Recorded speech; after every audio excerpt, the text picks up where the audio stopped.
Hi guys and welcome to law in short.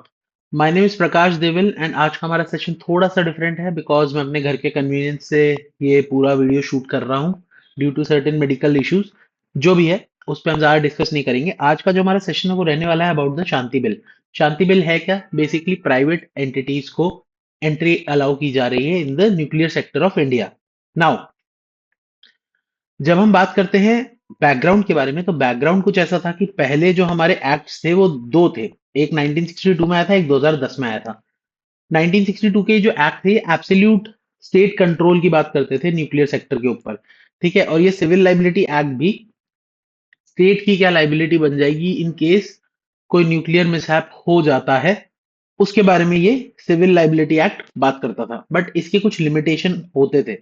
Limitation क्या है? Limited capital infusion. State के पास बहुत सारे काम होते हैं, एक सेक्टर पे अगर काम करना है तो ऑब्वियसली स्टेट अपना पूरा पैसा तो वहां लगाएगा नहीं, तो कैपिटल इन्फ्यूजन लिमिटेड है। स्टेट एक लिमिटेड पैसा ही एक पर्टिकुलर डोमेन में डाल सकता है। अब पैसा नहीं है तो टेक्नोलॉजिकल एक्सपेंशन स्लो होगा। ठीक है, और इतना ज्यादा क्योंकि जो भी ये न्यूक्लियर हमारे जो रिएक्टर्स या न्यूक्लियर प्लांट्स बनते थे वो सब कौन मैनेज करता था? कोई ना कोई स्टेट ओन्ड एंटिटी ही मेंटेन करती होगी, जो कि मेजरली पीएसयूज होते थे। ठीक है, और हमारा ये restricted industrial and research participation ये भी ऑब्वियसली कैपिटल से ही लिमिटेड है। अगर आपके पास में कैपिटल लिमिटेड है तो आपका इंडस्ट्रियल ग्रोथ लिमिटेड है। अगर आपके पास में कैपिटल लिमिटेड है तो पहला तो रिसर्च अगर आप कर भी रहे हैं तो वो उस क्वालिटी का नहीं होगा।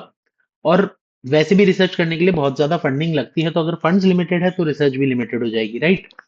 नाउ अगर लेजिस्लेटिव कॉन्टेक्स्ट की बात करें तो ये जो एक्सक्लूसिव स्टेट मोनोपोली है, ठीक है, इससे हटके एक पैराडाइम शिफ्ट लाया गया है जहां पे स्टेट के साथ सुपरवाइज तरीके से प्राइवेट एंटिटीज को भी मर्ज किया जाएगा न्यूक्लियर सेक्टर में काम करने के लिए।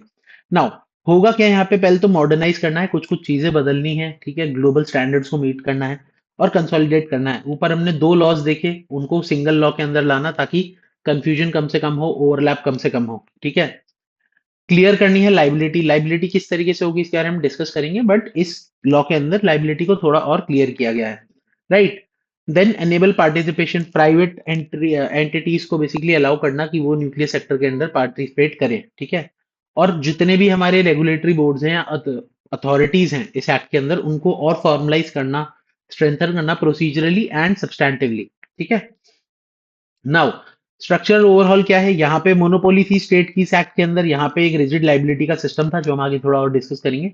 इनको हटा के एक एक्ट बना दिया गया है, यूनिफाइड लॉ। ग्लोबल स्टैंडर्ड्स को मीट करने के लिए लाइबिलिटी में भी कई सारे चेंजेस हैं जो हम अभी अच्छे से डिस्कस करेंगे आगे। ठीक है, पर्पस क्या था? ये फ्रेगमेंटेड रूल मेकिंग नहीं होनी चाहिए। ठीक है, रूल मेकिंग होनी चाहिए कंसोलिडेटेड एक साथ, ताकि कंफ्यूजन कम से कम हो और इंटरप्रिटेशन अच्छे से हो पाए एक लॉ का। ठीक है, प्रोसीजरल ओवरलैप्स जो हमने भी डिस्कस किया, अगर एक लॉ में कोई प्रोसीजर और दूसरे में सिमिलर प्रोसीजर है, तो अगर दो सेपरेट एक्ट्स हैं तो आपको प्रोसीजर दो बार शायद करना पड़े। ठीक है, unless the courts of records यानी कि हाई कोर्ट या सुप्रीम कोर्ट ने उसके अगेंस्ट कुछ ऑर्डर दे रखा हो तो करना पड़ता था। तो ये प्रोसीजरल ओवरलैप्स भी खत्म हो जाएंगे अगर आप इन दोनों लॉज को कंबाइन कर देंगे, तो जो भी प्रोसीजरल ओवरलैप है एक के ऊपर एक आ जाएगा और आपको एक ही करना है, बिकॉज दूसरा एक प्रोसीजरल ओवरलैप से हिडन है। ठीक है, क्योंकि वो सेम ही चीज करा रहा है बेसिकली। और एक सिंगल आपको फ्रेमवर्क बनाना है, स्टैट्यूटरी फ्रेमवर्क, जो ग्लोबल स्टैंडर्ड्स को मीट करता हो, ताकि आप इन्वेस्टमेंट सिक्योर कर पाए। इन्वेस्टमेंट्स ऑब्वियसली कैसे सिक्योर करेंगे? प्राइवेट सेक्टर से, जो यहाँ का कोर है हमारे इस एक्ट का। ठीक है, अब जो ये एंट्री की बात कर रहे हैं हम प्राइवेट एंटिटीज की, इसमें कुछ परमिटेड एरियाज है जैसे कि construction, ownership, operation of the nuclear power plants या पावर प्लांट्स को डीकमीशन करना, manufacture, transport, handling of any nuclear equipment. ध्यान रखिएगा, यहाँ इक्विपमेंट की बात हो रही है, यहाँ इक्विपमेंट की बात हो रही है, इट इज नॉट एलिमेंट। यानी कि जो न्यूक्लियर एलिमेंट होता है उसके रिलेटेड कोई भी काम नहीं कर पाएंगी प्राइवेट एंटिटीज। ठीक है, और ये स्मॉल मॉड्यूलर टेक्नोलॉजी, बेसिकली जो रिएक्टर टेक्नोलॉजी है जिससे हम क्लीन एनर्जी बनाएंगे, बिकॉज हमको इवेंचुअली पहुंचना है नेट जीरो एमिशंस पे, क्योंकि दुनिया में ग्लोबल वार्मिंग कॉन्स्टेंटली बढ़ती जा रही है, क्लाइमेट चेंजेस इतने ज्यादा हो गए हैं, कभी भी बारिश हो जाती है, कहीं भी ठंड आ जाती है, कभी भी सर्दी हो जाती है, तो इट इज हैपनिंग। तो नेट जीरो एमिशंस के लिए न्यूक्लियर एनर्जी बहुत इंपॉर्टेंट है, क्योंकि एक बहुत एफिशिएंट तरीके से क्लीन एनर्जी आपको मिलती है। खुद जो न्यूक्लियर रिएक्टर खपत लेता है वो लिमिटेड है, बहुत कम है, और जो वो प्रोड्यूस करता है वो बहुत ज्यादा है। ठीक है, नाउ जो गवर्नमेंट के लिए रिजर्व्ड है वो क्या है? ऑब्वियसली फ्यूल एनरिचमेंट, क्योंकि आपको पता है न्यूक्लियर वेपन के लिए यूज किया जा सकता है। ये जो है heavy water production and isotope separation, ये बेसिकली ऐसे प्रोसेसिंग का ही पार्ट है, राइट? सेम चीज है। हाई लेवल वेस्ट मैनेजमेंट, अब जब आप इस तरीके के ये एक्टिविटीज में पार्टिसिपेट करते हैं, ठीक है, एनरिच करते हैं, तो रेडियो एक्टिव वेस्ट बनता है। उसका अगर आपको मैनेज करना है, उस वेस्ट को सेफली डिस्पोज करना है, तो वो भी स्टेट के पास है, क्योंकि वो जो वेस्ट है वो रेडियो एक्टिव है। Private companies at the end of the day are capitalist in nature, और प्रॉफिट के लिए हो सकता है जो वेस्ट मैनेजमेंट के लिए आए उनकी सिक्योरिटी पे उतना ध्यान ना दे हो, ठीक है। और इसके लिए तो कुछ बताने की जरूरत नहीं है, anything related to national security, ठीक है। नाउ, अब जो हमारा एटॉमिक एनर्जी रेगुलेटरी बोर्ड है, इसके साथ में भी ये है कि पहले इसके पास में बहुत डिस्क्रिशनरी एडमिनिस्ट्रेटिव कंट्रोल होता था। क्या होता है discretionary administrative control? Discretionary administrative control ये होता है कि अगर कुछ चीज नहीं लिखी हुई है तो वो अपनी सहूलियत के हिसाब से, अपनी समझ के हिसाब से कुछ भी ऑर्डर निकाल देते थे। बट अब जो है लॉ को बहुत ट्रांसपेरेंट एंड रूल बाउंड कर दिया गया है। यानी ये कुछ भी अपने मर्जी से नहीं कर सकते, इनको लॉ के अकॉर्डेंस में ही बात करनी है, ठीक है। अब इनके साथ में क्या है, यूनिवर्सल स्कोप है कि भैया जो लाइसेंस है वो बेसिकली प्राइवेट कंपनीज को भी लेना है और पब्लिक सेक्टर में जो है उनको भी लेना है। और मैंडेटरी ऑथराइजेशन है, अगर कुछ रेडिएशन या न्यूक्लियर रिएक्टर रिलेटेड एक्टिविटीज है तो उसके लिए आपको प्रायर लाइसेंस लेना मैंडेटरी है, ठीक है। फॉर्मलाइज रोल यानी कि और बेसिक, मतलब फॉर्मलाइज होने का मतलब ये है कि इनके जो पावर स्ट्रक्चर है, प्रोसीजर है, सब्सटैंटिव पावर्स हैं, वो सारी की सारी चीजों को लॉ के अंदर बहुत क्लैरिफाई कर दिया गया है, यानी कि फॉर्मलाइज कर दिया गया है। ये डिस्क्रिशनरी एलिमेंट हटा दिया गया है। एंड लाइफ साइकिल कंट्रोल, यानी कि जो भी प्रोसीजर होते हैं जो बेसिकली मैन्युफैक्चरिंग या स्टोरेज, ट्रांसपोर्ट, या आपको यहाँ से बाहर भेजना है कुछ न्यूक्लियर इक्विपमेंट, उससे रिगार्डिंग है, तो वो सारी चीजों को ये ओवरसी कर सकते हैं और उस पर ऑर्डर भी दे सकते हैं, ठीक है। नाउ लाइबिलिटी फ्रेमवर्क क्या है? पहले क्या होता था, जो हमारा सिविल लाइबिलिटी वाला एक्ट हमने देखा, उसमें ये था कि एक यूनिफॉर्म कैप होती थी कि भैया 50 करोड़ की लाइबिलिटी बन जाएगी। अब कोई भी इंसान 10 करोड़ का ही प्लांट ओवरसी कर रहा है, उसमें 50 करोड़ की लाइबिलिटी बन जाए, तो उनके लिए बहुत प्रॉब्लमेटिक है ये, ठीक है। And it can be catastrophic for them, कि आप अब वो क्या करेंगे, हो सकता है दे गो बैंकरप्ट एंड एवरीथिंग, तो ये प्रॉब्लमेटिक होता चला जा रहा था। बट जो नया है उसके अंदर एक कैपेसिटी बेस्ड लाइबिलिटी निकाली जाती है, यानी कि प्रिडिक्शन किया जाएगा कि आपके प्लांट पे अगर मिसहैप हो जाए तो ज्यादा से ज्यादा इतना लॉस हो सकता है, तो वो आपके ऊपर वो कैप लग जाएगी, जैसे इस केस में 10 करोड़, ठीक है। तो 10 करोड़ से ज्यादा आपके ऊपर लाइबिलिटी आती है तो आपको नहीं देनी पड़ेगी। ये राइट ऑफ रिकोर्स क्या है, इसके बारे में भी बात करेंगे थोड़ा आगे, ठीक है। नो फॉल्ट लाइबिलिटी ऑब्वियसली रहेगी, आपकी गलती है या नहीं है। इंडिया में एब्सोल्यूट लाइबिलिटी का प्रिंसिपल चलता है। न्यूक्लियर एनर्जी बहुत ही हजार्डियस सब्सटेंस हो सकती है, तो इररिस्पेक्टिव ऑफ योर फॉल्ट आप लाइबल तो हो जाएंगे in case of any mishap, ठीक है। न्यूक्लियर लाइबिलिटी फंड ये इसलिए बनाया जाएगा ताकि अगर ये मान लीजिए हमने 10 करोड़ की कैप लगाई है बट लॉस 11 करोड़ का हो गया, ठीक है, तो ये 1 करोड़ इस फंड से निकाला जा सकता है, राइट। प्रेडिक्टेबिलिटी, ऑब्वियसली ये जो 10 करोड़ का हमने प्रेडिक्टेबिलिटी निकाली, ये कोई प्लांट की प्रेडिक्टेबिलिटी नहीं है, ये हम प्रिज्यूम कर रहे हैं कि in case of a mishap plant से इतना लॉस हो सकता है कि इस अमाउंट ऑफ कंपनसेशन उनको देना पड़े। ये प्रेडिक्टेबिलिटी फैक्टर भी इंट्रोड्यूस किया गया है। एंड इन्वेस्टमेंट कंपैटिबिलिटी, अब ये सारी चीजें जब लाई जाएगी, इस तरीके के सेफगार्ड्स लाई जाएंगे, तो ऑब्वियसली इन्वेस्टमेंट बढ़ेगा, right. Now supplier liability and contractual responsibility, पहले क्या था, एटॉमिक, ये जो स्टैट्यूटरी, इसके अंदर जो सप्लायर लाइबिलिटी होती थी वो राइट ऑफ रिकोर्स से आ जाती थी, यानी कि जो ऑपरेट कर रहा है न्यूक्लियर प्लांट को, ठीक है, उस पे 10 करोड़ की लाइबिलिटी बनी है। Now irrespective of the fact कि सप्लायर की कोई गलती थी या नहीं थी, जिसने बेसिकली कोई भी न्यूक्लियर टेक्नोलॉजी दी या एलिमेंट दिया, उसकी कोई गलती थी या नहीं थी, राइट ऑफ रिकोर्स लगा के जितना भी ऑपरेटर के ऊपर पैसा लगा, ठीक है, फाइन लगा 10 करोड़ रुपए का, वो वापस सप्लायर से ले सकता था, ठीक है। क्यों? क्योंकि उसके पास राइट टू रिकोर्स है, default in the law itself, ठीक है। बट अब इसको हटा के कॉन्ट्रैक्ट बेस्ड कर दिया गया है, यानी कि भैया ऑपरेटर भी समझदार है, सप्लायर भी समझदार है, दोनों अपनी समझदारी के हिसाब से देखिए और समझिए कि क्या गलती आप कर सकते हैं, क्या आप कर सकते हैं, किस सिचुएशन में किसकी लाइबिलिटी बनेगी, ठीक है। तो अगर ये एक्सप्लिसिट रिटर्न एग्रीमेंट्स के थ्रू सप्लायर तक लाइबिलिटी किसी एंगल से जाती है तो जाती है, वरना ऑपरेटर ही लाइबल रहेगा हमेशा। अब इसके अपने सपोर्टिंग व्यू है, अपने क्रिटिकल व्यू है, but I think this is a very good move, क्योंकि भाई सब समझदार होते हैं जो बिजनेस के अंदर एंगेज कर रहे हैं, तो they can have good agreements between themself. अब यहाँ पे ये बोल सकते हैं कि बेसिकली स्टैट्यूटरी लाइबिलिटी को लिमिट किया जा रहा है, एवरीथिंग कहीं से भी लिमिट नहीं किया जा रहा। यहाँ ऑपरेटर लाइबल हो जाएगा तो ऑपरेटर कंपनसेशन दे देगा, बाद में ऑपरेटर सप्लायर से ले ले, इसका कोई लेना देना है ही नहीं, मतलब वो उनके बीच की बात है। जो विक्टिम्स है उनको कंपनसेशन मिलेगा, right? Next, now specialised dispute resolution, basically time घटाना है आपको जो भी अगर लिटिगेशन अराइज करता है न्यूक्लियर सेक्टर से, ठीक है? प्रेडिक्टेबिलिटी फैक्टर को भी ध्यान में रखना है जो आपने कैप लगाई है अपनी लाइबिलिटी के रिगार्डिंग। क्रेडिबिलिटी देखनी है कि जो भी ओवरऑल लॉक एंड रिजीम की जो क्रेडिबिलिटी है वो किसी भी तरीके से हैम्पर ना हो। And last, technical expertise. तो टेक्निकल एक्सपर्टीज होगी तभी क्रेडिबिलिटी आएगी। प्रिडिक्टिबिलिटी का फैक्टर भी आप तभी इंश्योर कर सकते हैं जब टेक्निक ये एक्सपर्टीज आपके पास है। और टाइम भी आप तभी घटा सकते हैं लिटिगेशन का जब कोई नॉर्मल जज नहीं बट एक्सपर्ट्स इस मैटर को सुन रहे हो थ्रू अ ट्राइब्यूनल, जो कि यहाँ पे बनाया गया है, ठीक है?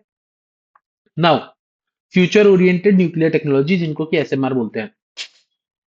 स्मॉल मॉड्यूलर रिएक्टर सिस्टम्स क्या होते हैं ये? छोटे न्यूक्लियर पावर प्लांट्स की तरह होते हैं। न्यूक्लियर एनर्जी के लिए काम करते हैं, अच्छी न्यूक्लियर एनर्जी प्रोड्यूस करते हैं। इनका जो इन केस ऑफ मिसहैप जो डैमेज ये कॉज कर सकते हैं वो लिमिटेड होता है, ठीक है? काफी लिमिटेड होता है और काफी हद तक उसको कब भी किया जा सकता है अर्लियर मेजर्स लेके, इन केस कोई मिसहैप हो भी जाता है तो, ठीक है? तो एक तो यहाँ पे मॉड्यूलर डिजाइन है, ठीक है? कॉम्पैक्ट है, मैन्युफैक्चर हो सकता है ऑक्साइड, उसको लाके फिर न्यूक्लियर प्लांट में आप लगा सकते हैं, ठीक है? डिप्लॉयमेंट इनका फास्टर है, कंस्ट्रक्शन लिमिटेड है, सारी चीजें हैं, ठीक है? और सेफ्टी इनहांस हो जाती है क्योंकि ऑब्वियसली लिमिटेड है ना इनके पास में जो स्मॉल मॉड्यूलर रिएक्टर्स, यानी कि इनके पास जो स्कोप है एनर्जी बनाने की और जो एनर्जी की खपत लेने की, जो न्यूक्लियर एलिमेंट इनको चाहिए उसकी, वो कम है, ठीक है? तो सेफ्टी एनहांस हो जाती है। अब आपको ये समझना है, ठीक है, कुछ एक दो वीकनेसेस भी हैं कि बहुत सारे एसएमआर लगाने पड़ेंगे आपको जयपुर जैसे शहर में या दिल्ली जैसे शहर में। मतलब दिल्ली जैसे शहर में आपको 10-12 ऐसे मार्क्स लगेंगे, ठीक है? तो वो प्रॉब्लम है but it is still a better way to create this nuclear energy in the more safe and efficient manner, ठीक है? एक प्रॉब्लम जो आती है वो सेक्शन 39 के अंडर है, ये इंपॉर्टेंट है, ठीक है? It can be an MCQ for you guys.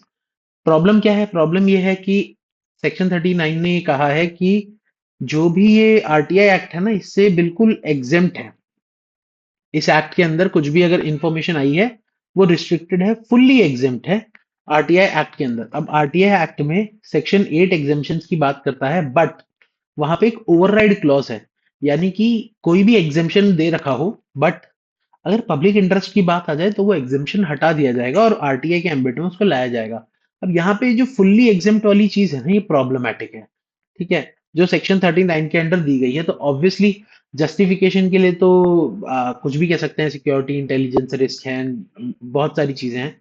But critical बात यह है कि blanket exemption in a field like nuclear sector जहां पे स्टेट का इन्वॉल्वमेंट भी है, वहां से आप आरटीआई एक्ट की पावर इस तरीके से ले रहे हैं। आरटीआई एक्ट का जो हमारा राइट है, right to information which is a fundamental right, इस तरीके से ले रहे हैं। तो क्रिटिक्स का ऑब्वियसली इसके ऊपर बहुत ही नेगेटिव व्यूज है, मेरे भी हैं। तो बेसिकली आपको ये समझना है कि अगर इस तरीके की कोई प्रॉब्लम है कि सिक्योरिटी है या रिस्क हो सकता है, नेशनल इंटरेस्ट की बात है, make procedures accordingly strong. Blanket ban is not the solution, यही क्रिटिक्स का भी कहना है, ठीक है? Now, government justification and strategic intent. तो कंट्रोल्ड एक्सपेंशन करना है और स्टेट एंकर करेगा, मतलब हमको न्यूक्लियर सेक्टर में आगे बढ़ना है, अच्छा होना है, one step by one step, एक एक स्टेप लेके आगे बढ़ना है। और इसको अगर कभी ऐसा हो कि आउट ऑफ कंट्रोल हो गई है हमारी गाड़ी या हमारा शिप जिसको हम कहेंगे इस केस में, तो स्टेट का एक एंकर है जिसको हम नीचे पटक देंगे जहां से कि शिप की स्पीड स्लो डाउन हो जाए, शिप वहीं रुक जाए, ठीक है? तो स्टेट बेसिकली एक कंट्रोलिंग फैक्टर रखेगा, एक रेगुलेटरी एस्पेक्ट अपने पास रखेगा और एक कंट्रोल्ड एक्सपेंशन होता रहे, प्राइवेट एंगेजमेंट आए ताकि इन्वेस्टमेंट्स बढ़े, सारी की सारी टेक्नोलॉजिकल चीजें हमें मिले, रिसर्च बढ़े न्यूक्लियर सेक्टर में, वो सारी चीजों को भी ध्यान रखेगा, ठीक है? तो रेगुलेटरी सुपरविजन है, प्रिडिक्टेबिलिटी वाली बात हम ऑलरेडी कर चुके लाइबिलिटी सिस्टम के लिए, ठीक है? कैपेसिटी एक्सपेंशन, ठीक है, necessary to meet growing energy demand, और ग्रोइंग एनर्जी कैसी हमें नेट जीरो एमिशन वाली एनर्जी चाहिए, ठीक है? और स्ट्रेटेजिक कंट्रोल, जैसे कि सेंसिटिव हमारे जो फंक्शन है फ्यूल साइकिल वगैरह, और जो भी नेशनल सिक्योरिटी से लिंक्ड न्यूक्लियर एनर्जी के पार्ट्स हैं, वो सब स्टेट के अंडर ही रहेंगे पूरे तरीके से, राइट? अब क्रिटिक्स का क्या कहना है, देखिए, सप्लायर लाइबिलिटी वीक कर देना, ऑब्वियसली जिनको कहना है वो कहेंगे क्योंकि ऑब्वियसली हर चीज के दो पहलू हो सकते हैं। नेगेटिव आप किसी भी बात में निकाल सकते हैं, but in my understanding supplier liability को लिमिट करना एक अच्छी बात है। इसी के थ्रू जो सप्लायर्स हैं जो बाहर बैठे हैं, लाइक बियॉन्ड आवर कंट्री, उनको कॉन्फिडेंस आता है कि वो यहाँ आके काम कर सकते हैं, और अगर उनकी कोई गलती नहीं है, यानी कि उन्होंने जो न्यूक्लियर एलिमेंट दिया या जो इक्विपमेंट दिए, अगर उनमें कोई गलती नहीं निकलती है तो उनके ऊपर लाइबिलिटी नहीं आ जाएगी, merely because right to recourse लिखा हुआ है एक एक्ट के अंदर। ठीक है, तो सब समझदार हैं। कॉन्ट्रैक्चुअल लॉ का पर्पस ही ये है कि लिबर्टी बेसिस होता है सबके पास, सब अपने हिसाब से एक लॉ बनाए, अंडरस्टैंडिंग बनाए, किस केस में किसकी लाइबिलिटी आ सकती है। राइट। पार्लियामेंट्री स्क्रूटनी इसकी नहीं है, ये एक जरूर एलिमेंट है कि एक पार्लियामेंट्री कमेटी बना के इस एक्ट को दोबारा स्क्रूटनाइज नहीं किया गया, यानी कि कहा जा रहा है कि इस एक्ट को थोड़ा जल्दी पास कर दिया गया। ठीक है। ट्रांसपेरेंसी चैलेंज अंडर सेक्शन 39, ये एक बहुत क्रिटिकल व्यू है। ठीक है। और रेगुलेटरी कैपेसिटी, ये कह रहे हैं कि अगर पीएसयूज वगैरह पहले से ही हमारे जो रेगुलेटरी एस्पेक्ट्स थे, यानी कि जो हमारा एटॉमिक एनर्जी रेगुलेटरी बोर्ड है, अगर वो पहले से ही इतना ओवरबर्डन हो गया था जब ये स्टेट कंट्रोल में था, तो अब जब ये प्राइवेट कंपनीज की एंट्री हो गई है, तो क्या वो इस लोड को मैनेज कर पाएंगे? ठीक है। और एनवायरमेंटल, वो तो ऑब्वियसली रिस्क है ही कि अगर किसी मिसहैप का कोई सिचुएशन बनता है तो पोटेंशियल एनवायरमेंटल रिस्क तो रहेगा ही। राइट। नाउ कंक्लूजन क्या है? तो Shanti bill marks a historic realignment, consolidating legacy statute, restructuring liability, opening space for controlled private participation. ये बेसिकली इन नटशेल जो हमने अभी तक पढ़ा है वही है। अचीवमेंट क्या है? कंसोलिडेट कर दिया हमने लॉस को, फ्रेमवर्क से यहाँ मतलब लॉ ही है। ठीक है। कैपेसिटी बेस्ड लाइबिलिटी को हमने इंट्रोड्यूस किया, प्राइवेट पार्टिसिपेशन को इंट्रोड्यूस किया, और एसएमआर्स को सपोर्ट करने की बात की है, ताकि एक efficient and basically very very safe एक न्यूक्लियर पावर प्लांट बनाया जा सके, जिससे हम कॉन्स्टेंटली एनर्जी प्रोड्यूस कर सकते हैं, क्लीन एनर्जी।